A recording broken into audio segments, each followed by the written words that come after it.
Postmortem report आने से पहले ही हाईकोर्ट के वकील ने बड़ा खुलासा कर दिया है कि लड़की के साथ आखिर क्या हुआ है। ये बात है कि लड़कियों को इतनी एज में किसी से इस तरह से दोस्ती नहीं करनी चाहिए, किसी लड़का से या जैसा भी हो, किसी अनजान मर्डर कर देंगे तो वो कुछ उसका कुछ पता होता नहीं रहेगा, कोई गवाही नहीं देने आएगा और लाश को हम डिस्पोज कर देंगे। कंपोज लोगों की मानसिकता बदलने की ज़रूरत है। आप लोगों को लगता है कि हम अपराध करके बच जाएंगे, तो ऐसा नहीं है। तो देखिए, पोस्टमार्टम तो पुलिस को सौंपना चाहिए था, पुलिस को हॉस्पिटल से लाना चाहिए था। सर, अगर अपराधी पकड़े गए तो क्या लगती, कौन सा धारा लगेगी, क्या सजा होगी? अब देखिए, सिंपल सा धारा जो श्रेया कांड में जो धारा लगेगी जो थी। नमस्कार दोस्तों, देखिए बिहार में लगातार ऐसी घटनाएं सामने आ रही है जो अपने आप में दिल दहला देने वाला मामला है। जी हाँ दोस्तों, कुछ दिन पहले श्रेया का मामला सामने आया था जिसे रेप करके फेंक दिया जाता है नदी में। इसके बाद एक और मामला सामने आ जाता है जो कि नीतू का है, जो कि देहरी ऑन सोन के मीठेपुर गांव का है। जी हाँ दोस्तों, रोहतास में है। और यहाँ पर एक और मामला सामने आ गया है। उसे भी घर से जाती है कोचिंग पढ़ने के लिए, जहाँ भी जाती है मोबाइल लेकर के जाती है, लेकिन बीच में ही उनके साथ ऐसी घटना होती है जिसके बाद उसका लाश ही बरामद होता है।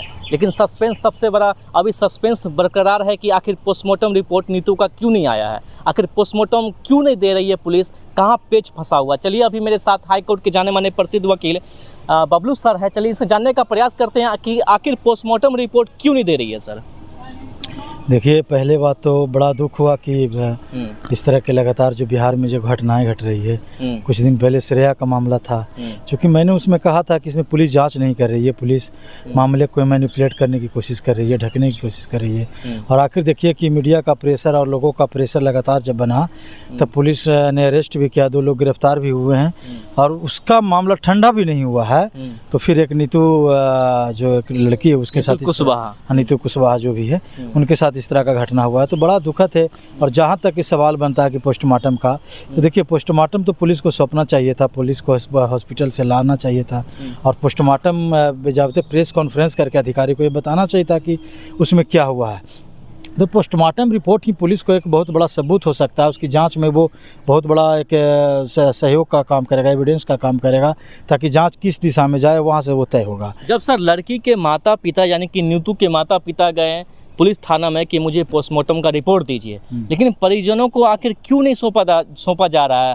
परिजन का कहना है कि उसको नीपापोती किया जा रहा है पोस्टमार्टम को और बाद में कुछ और देखने को मिलेगा। इसको आप कैसे देखते हैं सर? देखिए, उनका बिल्कुल सही डिमांड था कि भाई उनकी बेटी के साथ इस तरह गलत हुआ तो उनको पोस्टमार्टम रिपोर्ट देना ही चाहिए, लेकिन पुलिस नहीं दे रही है। तो इसके पीछे क्या कारण है? तो इसके पीछे आप सिंपल सा समझिए, जब पुलिस को इस तरह से किसी भी जांच को प्रभावित करने का अति मन होता है, प्रभावित करने की कोशिश होती है, तब इस तरह के काम करते हैं। जब पुलिस फिर जांच करती है तो अभी तक कोई ना कोई तो अरेस्ट हो चुका होता है। उस मामले में मैंने देखा है कि वो लड़की जो कि है कि उसके मोबाइल पे, पिताजी के मोबाइल पर फ़ोन आता है, उसके बाद वो फ़ोन लेती है पिताजी का और उसके बाद वो निकलती है। तो किसी का फ़ोन आता है तो इसका मतलब है कि कहीं ना कहीं कोई उसका हो सकता है बॉयफ्रेंड हो सकता है कि उसका कोई सहेली भी हो सकता है, तो उसके जानने पहचाने वाले लोग ही उसका फ़ोन किया है। तो फ़ोन के ट्रेसेस से फ़ोन किसका फ़ोन आया था उसको जब पुलिस उठाती तो मामला तो क्लियर कट हो जाता, लेकिन अभी तक पुलिस नहीं काम करी। तो मुझे लगता है कि एक बहुत बड़ा फेल्यूर है प्रशासन के लिए। और जो सुशासन की जो बात होती है, एक सुशासन के नाम पे एक बहुत बड़ा तमाचा और धब्बा भी है। सर, क्या लगता है इस पूरे मामले में कि आखिर लड़की के साथ क्या हुआ होगा? कहा जा रहा है कि किस प्रकार से सबको नदी में फेंका गया था, जिसके बाद पुलिस बरामद करती है और पुलिस अभी तक सस्पेंस बरकरार रखेगी क्योंकि अभी तक रिपोर्ट नहीं दी है। क्या लगता है लड़की के साथ हुआ क्या होगा? देखिए, आप सिंपल सा समझिए कि श्रेया के साथ जिस तरह से रेप और मर्डर हुआ था, सेम जो घटना है वो नीतू के साथ भी हुआ है। और जब अपराधी लोग जब इस तरह के काम करते हैं कि रेप होता है तो मर्डर करने का उनके पीछे का जो मोटिव और इंटेंशन होता है कि हम मर्डर कर देंगे तो वो कुछ उसका कुछ पता होता नहीं रहेगा, कोई गवाही नहीं देने आएगा और लाश को हम डिस्पोज कर देंगे, कंपोस्ट हो जाएगा, तो फिर उसका कोई सबूत नहीं रहेगा। लेकिन यहीं पे वो गलती करते हैं। ऐसा नहीं है। जब आप मर्डर करते हैं तो जो कहता है ना कि अपराधी चाहे कितना भी साथी रहो, कहीं ना कहीं एक क्लू छोड़ देता है।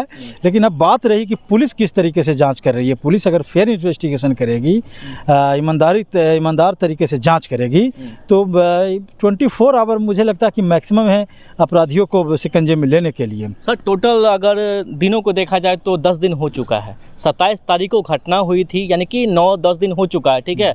लेकिन अभी तक कहा जाता है कि 24 घंटे में तो रिपोर्ट आ जाती है, तो फिर कहाँ सस्पेंस बनाकर पुलिस क्यों छिपाती है, क्यों टाइम इतना लगता है? देखिए, अब पहला बात तो है कि पुलिस का जो काम करने का जो रवैया है वो औरंगाबाद पुलिस और सिरिया मामले में भी और रोहतास पुलिस का, कि अमूमन पूरे बिहार पुलिस का ये रवैया रहा है कि किसी भी मैटर को लेट करना, जब लेट होगा तो स्ट्रांग जो एविडेंस जो है हमारा वो धीरे धीरे मैनिपुलेट होगा, कमज़ोर होगा, और जब एविडेंस कमज़ोर होगा तो अपराधी जो उसमें जो पकड़े जाएंगे, जो अपराधी शामिल होंगे, वो उनका फ़ायदा अदालत में वो ले सकता, वो उठा सकता है, ठीक है ना।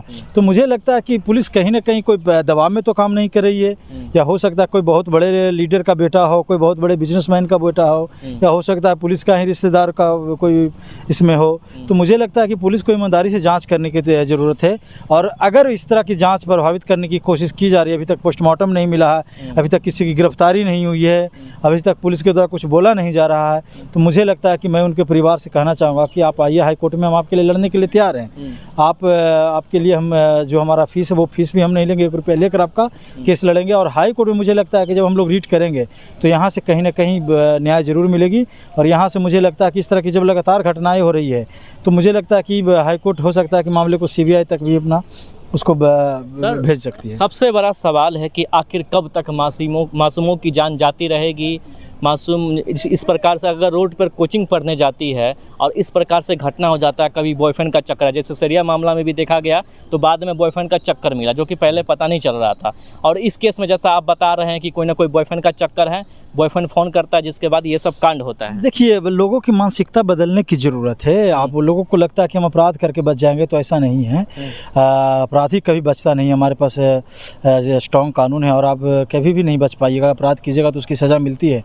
दूसरी बात है कि लड़कियों को इतनी एज में किसी से इस तरह से दोस्ती नहीं करनी चाहिए, किसी लड़का से या जैसा भी हो, किसी अनजान से दोस्ती नहीं करना चाहिए। उसका खमियाजाना देखिए कि लगातार भुगत रहे। और तीसरा सबसे बड़ा सवाल होता है, सरकार पर सवाल होता है, जो सुशासन की सरकार है, जो प्रशासन कहती है कि हम लॉ एंड ऑर्डर को मेंटेन कर रहे हैं, क्राइम को हमने कम करने का काम कर रहे हैं, तो आप क्राइम कहाँ पे कर रहे हैं?